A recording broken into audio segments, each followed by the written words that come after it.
bunch of people have said this war's been going on for 3 years. 3 years. Okay? They're just 11 years, but we're talking 3 years with the Russian engagement. When they engaged, when you look at that, this is what happened when you had a president of the United States said minimal intervention may be okay. Now, the definition of minimum intervention is considerably different than mine. But tell me here, this audience, since you shouted it out, what did Russia do when President Trump was president of the United States? He did nothing. Nothing. He did it under President Bush. He did it under President Obama. He did it under President Biden. He didn't do anything under President Trump. And we've always worked that way because he leveled the playing field to do that. And I think that's where you look back and you say to people, well, how is America going to do this? How is it going to work? When we say peace through strength, that is originally an American term. And he's looked at it the same way. And so we have had the model, President Trump's had the model, that once we come up with a peace arrangement, a peace deal, then we were going to work in making sure that that's enforceable. It's a good deal. It's a fair deal. Go back to what President Trump said in his UN General Assembly, and I'm going back on history because, remember what the famous poet said, George Santana said, if you forget a history, be prepared to repeat it. Well, we basically go back to the first UN General Assembly speech. President Trump talked about America first. That's all people remember. The second half of that speech was about national sovereignty. And he talked about the sovereignty of nations. And he said quite clearly in that, if a nation fights for its sovereignty, we will be with you. And he's done that. So this is where I said the challenge is, when you say things like that, you put it on the negative, and I put it on the positive. That's there. The last 3 years, or 2 years, the previous administration, the concern that President Trump has, when you look at what happened in Ukraine, he says, well, I want to, we stop the killing. And the level of killing, and we all know this, you're at World War II level of death. When you look at the destruction, let's use a city, somebody made a comment of Mariupol. When you came out of there, that's a city the size of Denver, Colorado. It's the size of Atlanta, Georgia. It's destroyed.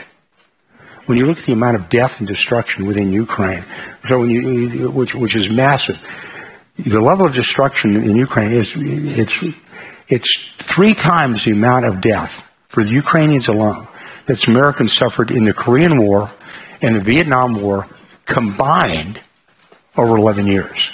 So my take on this is if you think you can kill your way out of this war, you can't. Okay, it's not just killing alone. It's quite. You're going to have with a comprehensive plan, a plan that has worked with the allies, working together. But it's going to be a comprehensive plan. I know I went over my time, and I got you on that one. It's okay. I'd like to get the response from the Polish foreign minister. We heard this morning the NATO Secretary General basically say to Europe, stop complaining, make a plan. We understand that there will be a summit on Monday. Perhaps you can confirm that.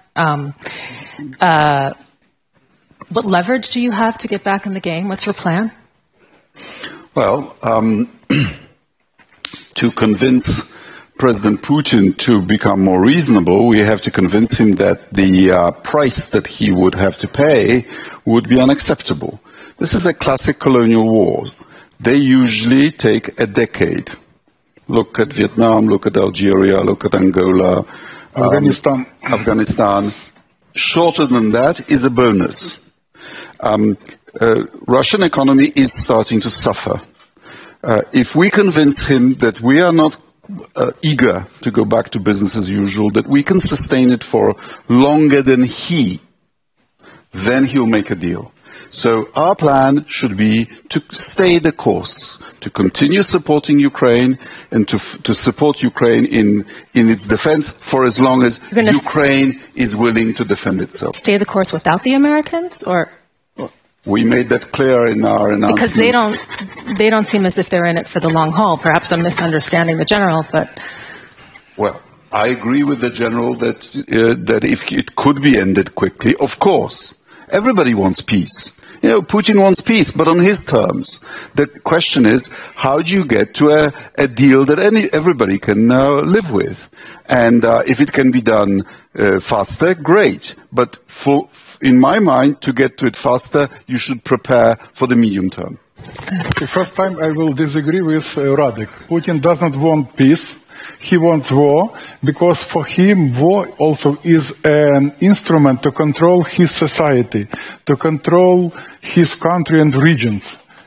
If we are speaking about true reasons why he wants war. But if you capitulated, he would have peace, right? So he would prefer not to pay the price. I'd like to turn to the UK Foreign Secretary. I mean, the UK always likes to say that you have this special relationship with the United States, and through that lens, I'd like to ask you what your plan is right now. Follow Trump, try and build a bridge between the US and the EU, present your own plan? Let's step back for a moment. It was the US and the UK that 3 years ago presented the global community, because of our shared intelligence capability, with a fact that many in Europe said couldn't happen, wouldn't happen, that Putin was about to invade Ukraine. And I was in Ukraine the month before that invasion, and I remember looking at all the faces of those young men and women in Kyiv who had lost their lives, because this story begins back in 2014. Since then, combined as a transatlantic alliance, we have supplied Ukraine with the military capability, with the humanitarian capability and the economic capability to fend off this war. And the bravery, the courage, the innovation in Ukraine, which often doesn't get talked about, the innovation in drone capability has been phenomenal, given that people said this would be over within a week. So that's what we've achieved. Today, there has been a conversation that our American friends have begun. It's talk about talks. There is no negotiated settlement. We know, our assessment is certainly, that Putin has showed no desire to negotiate other than to see a capitulation from our Ukrainian friend, which is something we cannot tolerate. And neither can our American friends tolerate that, because it would send a message to others, let's say Maduro, that invade Venezuela, to try to have your imperial ambitions. And so we have to stand up to Putin. We know that. The truth is, in that negotiation, the question is on what terms, one, and two, what are the security guarantees that ensure that Putin does not come back for more, so that we have an enduring peace? And what we know, and it's a bitter pill, was that Minsk didn't work. He breached the OSCE monitoring exercise 20 times. It didn't work. So something's got to be in its place this time that works, and that's why we believe an irreversible pathway to NATO is important to keep on the table. Minister Sakaliene, how do you see the first steps to providing Ukraine the security guarantees that it needs, and that would also make you feel comfortable? I mean, Lithuania, everybody talks about how you are also in Putin's eyes quite closely. Well, first of all, are we talking about a European army going forward? What would you like to see in the short term, the medium term, the long term? Because Zelensky mentioned a European force this morning. I think that we are not starting from the most important moment. It's military muscle of Europe. You cannot guarantee security to anyone if you are not strong enough. And therefore, we have all been shaken a bit, I'd say, over the course of past 4 days. I came from Brussels to Munich, and in Brussels I saw a very interesting change in the room full of my colleagues in the course of 24 hours, when from this illusion that the United States are going to defend Europe, we came to a realization that we are going to defend ourselves with the help of the United States. And that's a bit different formula. And therefore, yes, we need to be in the room where negotiations will be, because we are going to bear the consequences as well, and we are going to be a part of it. But talks are just empty words if there is no money on the table. And we will have to put that money on the table now. We have debt of over 7 decades to the United States all over Europe. Okay, our region probably 3 decades, because we were occupied before that. But nevertheless, the United States paid for European security. This debt with interest came to our door right now, and we will have to deal with it if we want to help Ukraine. So security guarantees means that we have to have a capability to guarantee anything. Also to invest in Ukraine. Ukrainian defense industry and European defense industry and United States defense industry is a critical element of guarantee that Mr. Putin, after 2 to 3 years, or however long he will need, but let's not have illusion that it's going to be long, to finalize reform of his army, to continue the production of defense industry, well, in his case, aggression industry in his country, which is fast already. And if we want for ourselves to be strong and for Ukraine to be strong, that means Ukrainians who have technology, engineers, motivation, and we have twice as large capacity for defense production than we have money for it. That means also investing in Ukraine. And that also means that first step is financial instruments for all Europe to borrow as much as we can right now, to make acquisitions as fast as we can right now, to build defense factories as fast as we can now, and also involving defense industry and asking them to change the rules as well. The usual sustainable, careful business building rules no longer apply. We do not probably believe anyone in this room that there can be any sustainable agreement with Mr. Putin which can last long. I agree that Mr. Trump has had and hopefully will have an effect on Mr. Putin. But he is a person who is building his empire, and also I agree completely with Ukrainian colleague. Having a war on his soil is helping him as a dictator to thrive. But also China and Russia are going to combine their actions, and therefore our ability to have a military muscle will be needed when we will have both Europe and United States to stand against both Russia and China in the next stage, which will come soon. I think that a lot of the shock that has happened at this, conference over the past couple of days is the manner in which the United States has chosen to engage with Putin. And General Kellogg, I'd like to address this to you, because the impression is that the U.S. has already given up leverage to Putin before talks have even started. The EU foreign policy chief actually used the word appeasement. She said it never works. You have previously suggested, and this is also before you were part of the administration and part of this effort, that both sides of the conflict will have to make concessions. What concessions will Putin have to make? Well, to me, there's going to have to be things like territorial concessions as well. Okay, some of it is unrealistic to expect where you'd want to go to, but it's territorial. It's sub-territorial. It could be the engagement of refusing to use force, renouncement of the use of force into the future. From a political side, he's not going to downsize his military forces. Hopefully get rid of what we're going to try to do is basically force him into actions. And what you want to do is force him to actions maybe he's uncomfortable with. What I mean by that, as an example, right now is what we're going to do is try to break this alliance that he currently has. He's got an alliance around with North Korea that wasn't there before. He's got an alliance with Iran that wasn't there before. He's got an alliance with China that wasn't there before, meaning 4 years ago before. But let me just pivot real quickly before this, because what is really interesting to me is because now, which I think is very, very important, is how the Atlantic Alliance is coming together. Well, my response to the Atlantic Alliance, well, about time. Glad you showed up. Because we said over 4 years ago, we said it quite clearly, the NATO alliance made a clear declaration in 2014 in Wales that by 2024 that they would have 2% of their GDP in defense, of which 20% was modernization. We still have 8 members of NATO who are not there. It took a long time for these nations to get there.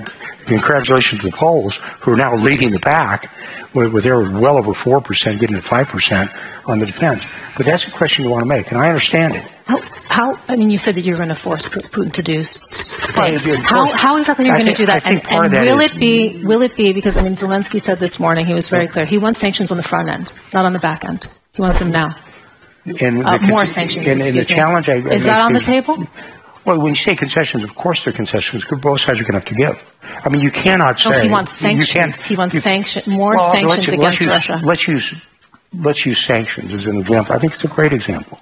And it's a great example to use it. And right now, most of the nation that's here have sanctions, and we're going to stay on sanctions just for a minute, but one of the sanctions they talked about is what is driving Russia. It's really a petro state. 70% of the money they are getting to fund this war comes out of petro, oil and gas. Most of that is going through the shadow fleet. Most of that shadow fleet, 70% of that fleet, goes through the Baltics. Mm-hmm. We've intercepted one or two of those vessels. We, the United States, have sanctioned their fleet by name. The USS Kellogg, the USS Sikorsky, whatever's out there. And now you come up with a plan when you talk about sanctions.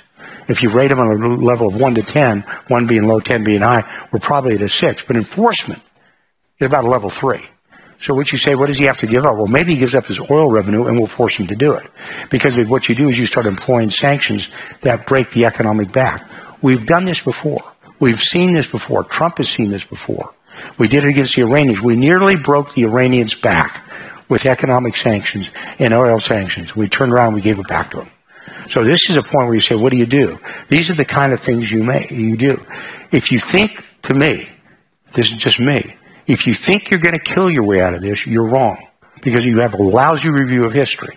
Because what I mean by that, this is a nation, we're talking about the Russians, that were willing to lose 700,000 in 6 months in the Battle of Stalingrad. They're willing to sacrifice hundreds of thousands of their soldiers in a fight, in a great fight by the Ukrainians. So much so they're bringing in North Koreans. They're not bringing in North Koreans because they think it's a good idea. It's a tell. The tell they're saying is they've got a problem with manning. They've got a problem with soldiers. So you make them pay the price for that. So it's not just one thing. It's just not the metric of saying it's kinetic, military. You've got to balance it all. It's across the board. Too many times what we devolve into, we're saying, well, it's a manning issue. It's a killing issue. It's an aircraft issue with fighter bombers, artillery. It's much more than that. And what we're trying to say is it's got to be a comprehensive plan that ensures that he knows that we're going to snap back things, that there's going to be pressures on him that run across the entire gamut to put him on pressure. Military pressure alone won't do that because he'll just mobilize. He's pulled tanks out of mothballs. He's pulled tanks out of museums. He can use to bring in North Korean troops. So what do? You attack things other than just kinetic. You don't dismiss that. Right. But you attack other places as well. Minister Sikorsky, I'd like to ask for your response to that, and also if you can give us a little bit more of a sense of what's happening on the EU level and the conversations that are happening right now that you're taking part in. Because, Zelensky saying that in addition to security guarantees from the United States, at least 200,000 European peacekeepers would be needed to prevent a new Russian attack after any ceasefire. You're the driving force, of course, behind EU discussions on joint financing of defense. You also hold the rotating EU presidency until June. Do you have the feeling right now, because, there's always been this conversation about a common EU defense. Is this the moment right now for the EU? Is this the moment where that's happened? Is the will there from your partners, especially Germany and France? We've been talking about European defense for decades. There was even a treaty in the 1950s. There were announcements made at the time of the Yugoslav war. Then there were the battle groups. We are now organizing a rapid reaction force, a brigade-size force. We've appointed a EU commissioner for defense and space. But defense is very expensive. It's follow the money is a rule. If we don't devote real resources, it will not be serious. And the resources have to come from somewhere. And the list of sources is limited, either from higher contributions by member states, or from unspent funds from the COVID bonds, or new defense bonds, or perhaps a rearmament bank modeled on the EBRD, but devoted specifically to nurturing a European defense revival. Whether we do this depends on whether people are scared enough. You've noticed that people spend more on defense the closer we are to Russia. But if we recognize that Putin is a threat to all of Europe, then it is not fair for us, border countries of Europe, to be landed with the entire cost of defending more comfortable countries and richer countries to our west from this common threat, which is why it makes sense to share the burden through the European budget. We have a defense budget. It is called the European Peace Facility, where we contribute in proportion to GDP. Unfortunately, disbursements from it are being blocked by one European country, Hungary, and I hope General Kellogg can help us to persuade Hungary to stop blocking these disbursements, because times have become really dire. We have a leader who has appointed himself as someone who can decide who is a nation and who isn't, who has broken taboos established by two bloody civil world wars, that thou shalt not change borders by force. So yes, I do believe that the hour has come to treat European defense seriously. Secretary Lemmy, you have been quite skeptical about Putin's intentions, as you've highlighted earlier. It's interesting to note that he's not talking about compromise, actually, at this point. He's talking about his concerns being recognized. That's the language that's been coming out of the Kremlin. And through that lens, I'd like to ask you, how do you see Putin not walking away a victor if a ceasefire or a peace deal is brokered? Well, this is where we learn from our shared history and shared understanding. It was an American diplomat, George Kennan, who wrote a long telegram back to the United States that begun the foreign policy of containment of Russia. And in crafting that policy, which was a shared policy, we understood two things. We understood, and sadly Putin is indicative of this, there is a Tsarist tradition that he's leaning into, Peter the Great, Nicholas I, the worst of that period, imperial in its ambitions, and there is a Soviet tradition. Let's remember he's a KGB agent, he's a man of deception, and in negotiating with him, we have to understand that and relate to that. And of course, what we know is it's usually war that stops that ambition. To the south, the Crimean War. To the east, the Russian war with Japan. And to the west, the Cold War. And we should be deadly serious about those imperial ambitions.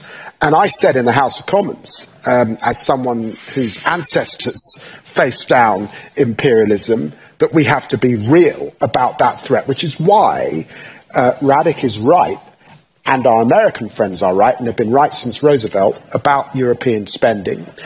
And despite all that we have done, and it's now the case in Europe that we are spending 53% of the money on military effort is coming from Europe, 60% of the humanitarian aid is coming from Europe, but we will need to do more. Because combined across our GDP, it's about 0.1%. We can do better and must do better over this next period if we are to face down Putin.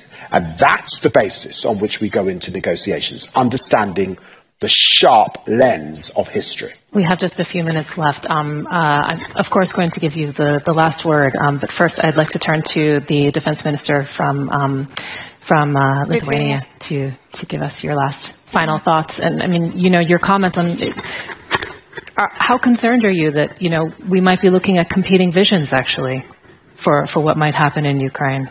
How concerned are you that, about Ukraine's voice being heard in all of this? I'm actually mostly concerned about what we are going to do and how fast are we going to do that.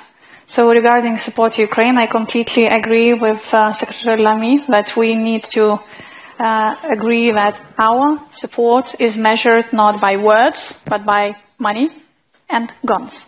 So Lithuania gave 0.25% GDP last year, and we are going to keep the pace. Really, EU can do 0.25% GDP as a brink, at least.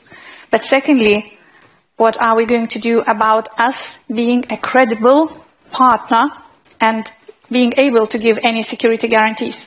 So again, We are a small country. We have now 4% GDP for defense, and we will have from 5 to 6% GDP to defense from 2026 to 2030. And that's not an easy decision. And we are social democratic government. Nobody expected us to do that on the actually second day of our appointment to change those rules. But what we understand is that Mr. Putin is not going to change that the Tsarist and Soviet tradition, which I know on my family. I mean, I come from a family that was imprisoned, tortured, and murdered by Soviets. But at the same time, I understand that if we are absolutely and fully prepared for this imperialist war that Putin is planning to wage, then this is our only chance to avoid it. And that's what we need to do. And then we are able to help Ukraine.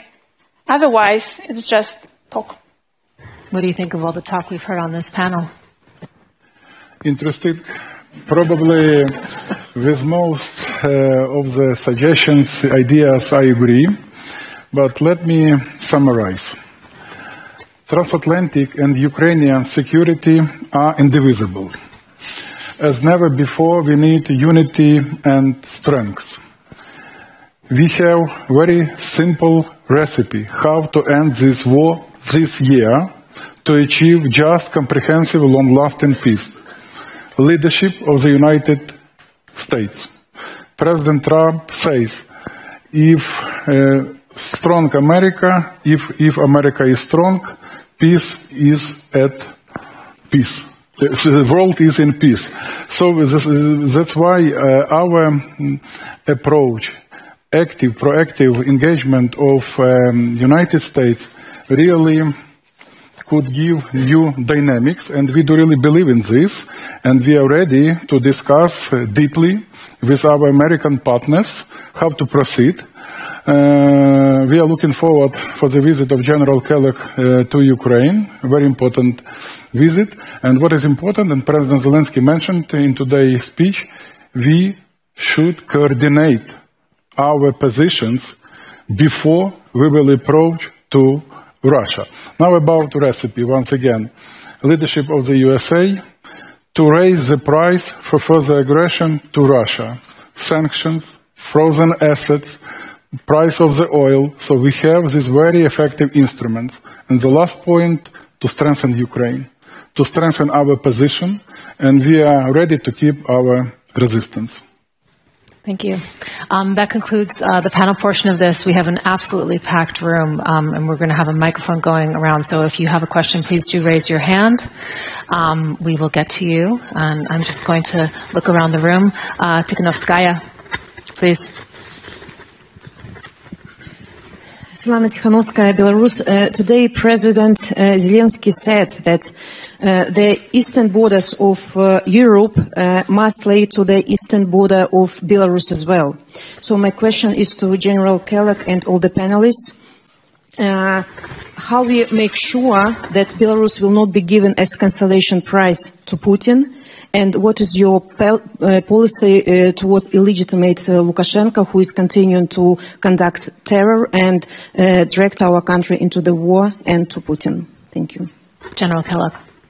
Let me sure I got the question right. How do we prevent further escalation? Cuts down to the right. Will Belarus be used in this as a pawn in a geopolitical game? Well, they already are. As a bargaining chip. Well, they already are. Belarus has already been used as a pawn. I mean, when you look at it, it's some of the attacks basically emanated, and fortunately there was a lot of resistance within Belarus, and it's a weak partner, but it's still a partner of Russia right now. When you talk about expansion of it, I think what you have to do is like anything else, and it sounds, because we're now talking almost in a large general context, you can't appease aggression, okay? And that's the reason I keep coming back to the challenge. As I said, with this administration, and probably the question was, what did you talk about last year here? What did you talk about the year before here and time before? But that's my challenge to everybody here, is I said, look, you cannot show me where we allowed aggression within a Trump administration for 4 years. You can't. You can't do it in Syria when they used nerve gas. You can't do it when they used ISIS, which at that time was the size geographically of Great Britain. You can't say the same thing about Iran with Soleimani. We can't say the same thing when we made sure things happened all over the world. This was a man who said, if you attack an American in his last State of the Union, if you attack, not kill, if you attack an American, your life is forfeit. And months after that, we put an entire SEAL team, our best special forces, into one country in Niger and Africa, and it's illustrated, to get one individual who's kidnapped by bandits. And we were willing to do that. So the point is, you almost have to trust the man and trust the discussion. What you were talking about is what has happened in the past history, and somebody said before that with the invasion of Crimea and before, what's the past history? Don't put that on us. Okay, this kind of goes back on you, on the European environment. But we have a track record, the Trump administration, of 4 years of what's happening. We've been in power, the president has been in power for 25 days. 25 days. But we made very clear that this war must come to an end. That is not what you heard from the last administration.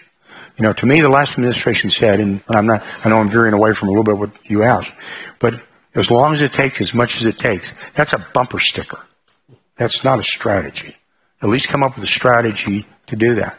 And I see Senator Wicker in the audience, who runs our great Senate Armed Services Committee, and he knows, because when I went to Ukraine last time, I went in front of his committee and I explained, this is the way you have to do it. And the explanation I gave to him was that was piece of strength. When will we know what the Trump plan is? Well, what's the time frame? We're 25 days. I mean, maybe if you give us within 30 days, we might. Well, he's already called Putin. Yeah, he's called Putin. So. Well, that's pretty good considering that Biden didn't call Putin for 3 years. Okay? And the fact of the matter, the way you like it or not, you have to talk to adversaries and friends as well. You know, when you think about it, it was, I had a great Secretary of Defense, General Mattis, once say, I may not like this son of a bitch, but I got to talk to him. Well, the fact of the matter is that's there. But I think that don't put on the problems of the last 3 years, which was accepted, on us when we've been there for 25 years. Go back and look at it. We're going to take another question. So we have a number of hands there, right here. Maria Ivanova, member of the Parliament, Ukrainian Parliament, European Solidarity. Dear General Kellogg, just for your information that the Russian aggression has been started in 2014. 16,000 Ukrainians have been killed by Russian army. And that is why before 2022. And that is why, of course, we really thanks for all the support you have done. But don't make Putin great again, because we see what is going on when in such messages detoxing Putin and detoxing North Korea, Iran, and all other authoritarian regime.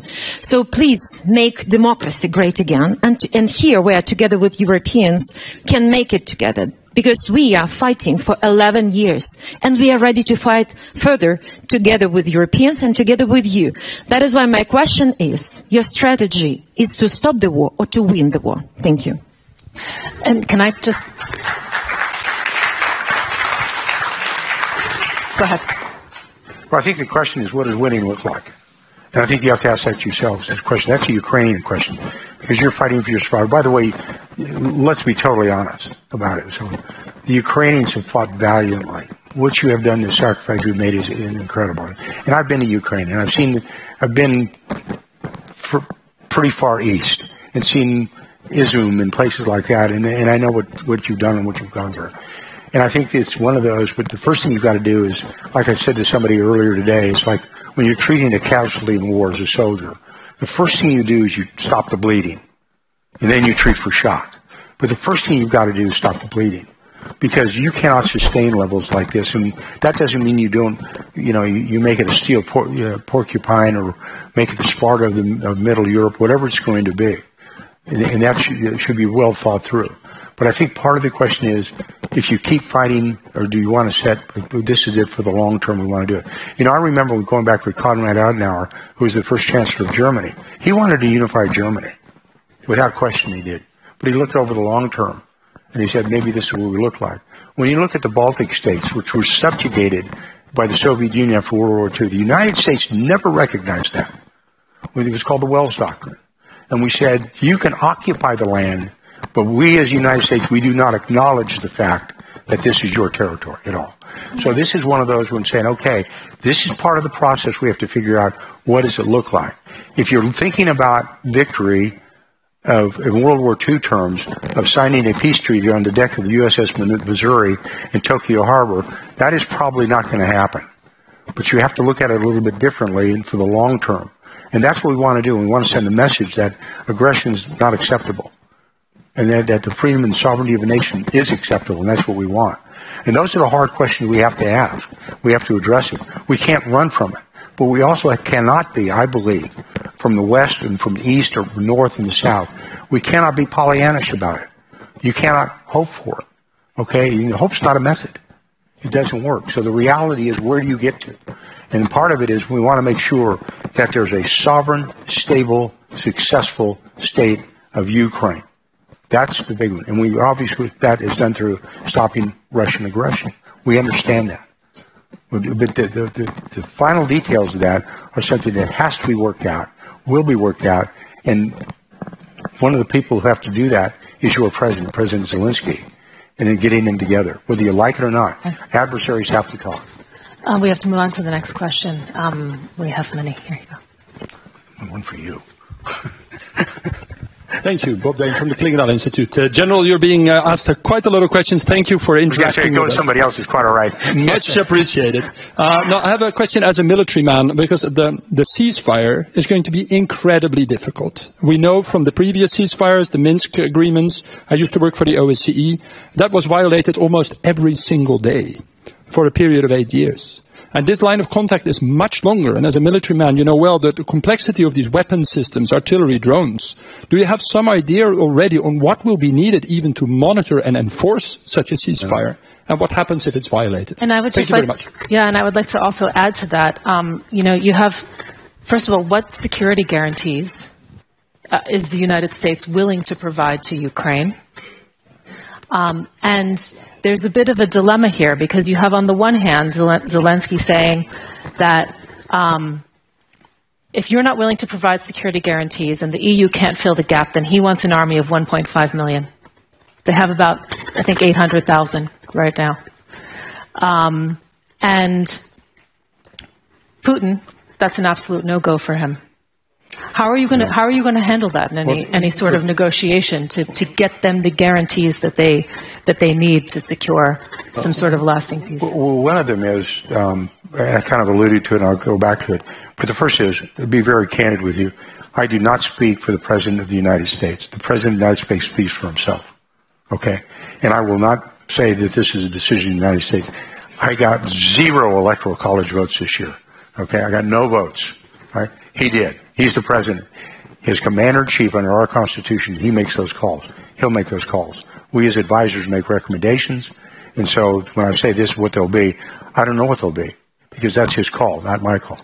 When it comes to violations, that's what I made to earlier, is this is when I say you have to take a measure. And historically, if you do it, you're good. How do you respond to a violation or a ceasefire? We have proven that. Donald Trump has proven that. That's where he made that comment about using SEAL Team 6 for one American farmer that was captured and taken prisoner in Niger, and we sent an entire Special Operations SEAL team from Dam Neck, Virginia, all the way into Africa and respond. That's why we responded on a nerve gas attack against Assad by putting 71 Tomahawk land attack missiles in there. The response is immediate, it's violent, it's overwhelming. That's how you respond to ceasefires. You don't respond to ceasefires by going, gee, that's okay. Okay? And the measure of the man, and I've seen it happen in 4 years, is a willingness, the willingness to use force, because that's a key part of deterrence. Because what you're asking about is, on a violation of a ceasefire, is how do you establish deterrence? You can have all the capability in the world that you want, but if you don't have the will to do that, and the will to execute, then it means absolutely nothing. And ceasefires mean nothing. Okay. We're going to take another question. Yeah. I just want to make this point on behalf of Ukraine. We have a shared responsibility, because it was us as allies that encouraged Ukraine to give up their nuclear weapons. And I know that there is a discussion in Ukraine that had they not done that, they would not be in this situation. the truth is, when you look around the world in different conflict zones, there are different security guarantees. The United States effectively has security guarantees with Japan, with South Korea. There's Article 5 with Israel. There are different security arrangements. This is a long border.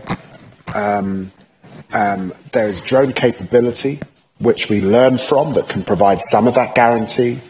But in the end, what I think we'll be thinking about, and I know we're thinking about, is what does Russia fear? What stops them breaching the guarantee? And that is the detail. That is an alliance we're getting into. And of course, Ukraine will want that guarantee. And even if they were to be admitted to NATO, there is a path. They would need those guarantees even before that irreversible pathway that we set out back in September. Okay. I'd just like to explain, because we're also streaming this on YouTube Live, why the General is getting so many questions from the audience. Here at the Munich Security Conference, we've heard a lot from the Americans, but this has actually been the only conversation that a member of the current administration is engaging in, both in a panel setting and also taking questions from the audience. So that's why this conversation has been dominated in that way. There's one more question here, and then this is the final question. Thank you very much. Pavel Popescu from Romania. General Kellogg. I remember, definitely, yeah. I remember the meeting we had 3 years ago when we were discussing about these topics. First Trump administration, President Trump said lots of things which Europe didn't like. Lots. He said lots of things that Europe didn't like in the first administration. And he was right. We like it or not, he was right a lot about a lot of things we had to do right. We have to acknowledge that. Second Trump administration, we leave it now. We see the same style, we see the same type of requests, but we see something that we've seen these days here. It's an elephant in the room. We see parallel with the same request, like in the first Trump administration, some direct and non-direct signs in supporting right extreme parties in Europe, which, by the way, are voting in our parliaments against the defense spending. In my country, the presidential candidate, and I was the head of the National Security and Defense Committee, voting for the $6.5 billion spend of F-35s to defend my country first, and because of our strategic partnership. In my country, a candidate spoke against that contract, addressing people that this is a very bad thing to spend money on F-35s for our defense. My question is, how will you deal with this kind of narrative while you will try to convince Europe? And I agree, we should be convinced we should do more about that. And I'm a big fan of that. But how will you address this challenge while supporting the voices which got the vote because they don't want to spend money on defense? Well, Thank you very much. I think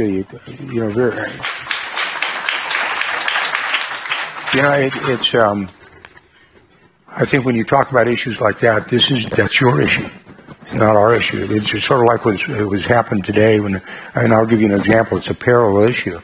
When I was asked about Ukrainian elections today, I said, that's the issue for the Ukrainian people. The same issue, that's the reason why, as a democracy, you get a chance to vote about it.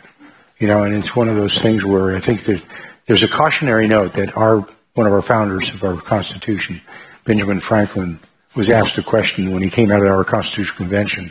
He said, Mr. Franklin, what have you given it? What have you given us? And his response was, a republic, if you can keep it.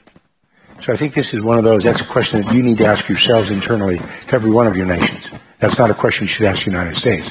Everybody's can chip in on the side. They do. We will. You will. But this is one that I think you have to answer yourself, not to me.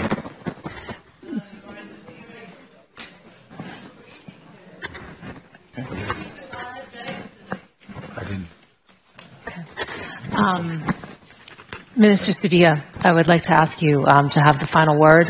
to bring it all together for us? What are the next steps for Ukraine? You know, this morning when we heard from Zelensky, he said that he was essentially available for a meeting with Trump. He was asking for it emphatically.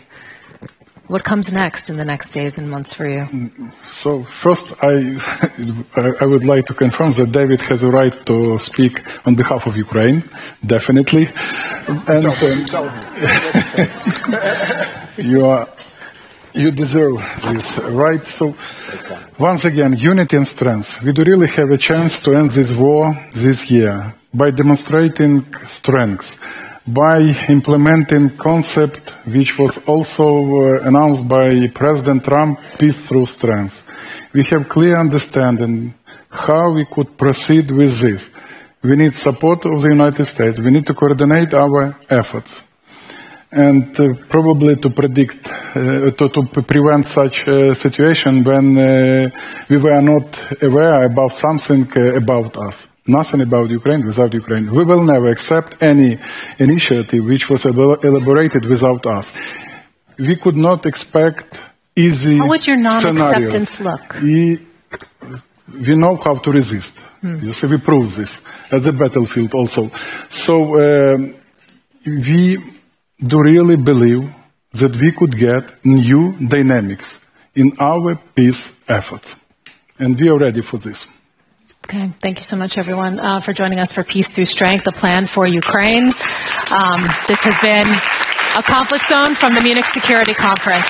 Thank you so much for your time. Thank you so much, Foreign Minister. My pleasure. Yeah, really a pleasure to speak with you. And I look